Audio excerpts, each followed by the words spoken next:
saying, because obviously my first name is Aberdeen. Open it up, we're playing Aberdeen. Aberdeen, me.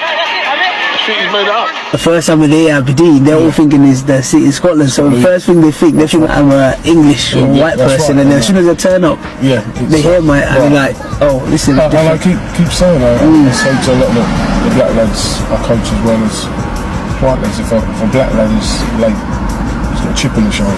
Wow. You know, if a white lad's late, it's the train's broken down with the buses, you know. And it's accepted. I've been in clubs and seen it, so it's something I'm speaking first hand about. So, you know, racism is out there, but people have to be educated about it. Being one of the first black goalkeepers, just mentioned as well as a black player, there's always pressure, even added pressure. How do you deal with that, or how did that make you feel being one of the first black coaches? As a goalkeeper then, it was hard back in the 80s. Back then, when I first came into Watford, I was an apprentice. There was only 3 apprentices, where now they call it scholars. Thrown in the deep end, you're playing the reserves and you're training the first team. And opportunity, there's more opportunity then because there's only 3 of them. If you was poor, then you'd also stand out and you'd also be on your own as well. So, yeah, pressure is difficult, you know, but it's something you just got used to. I think it just made you tougher, stronger. You know, I was fortunate because I played with the likes of John Barnes and Luther Blissett.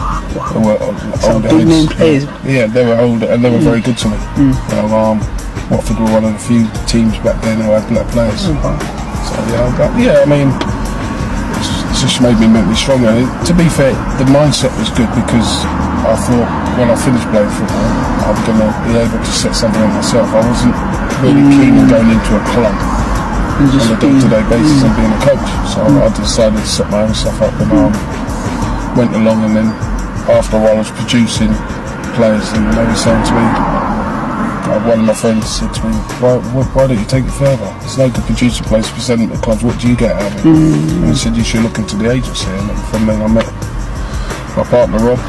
He came and approached me, and then we set up an agency, done quite well, and then obviously we went on to a bigger agency because people were trying to take our players. Mention about mentality, and obviously mentality is a big thing, because even playing under you as well, it was a different. It was a different mentality in the sense that at times you have to restructure your game, because even before I came I was more of a dribbler, once I came, obviously I had to restructure my game in terms of what you required. But how do you build that kind of mentality? The most important thing is that, which I always say to players, you have to work hard. A manager will accept you having a bad game because everyone has a bad game, but a manager won't accept you not working hard. So that's what I try to drive into players. Let it be a habit of coming and working hard. You know, that's why I think why me and you got on.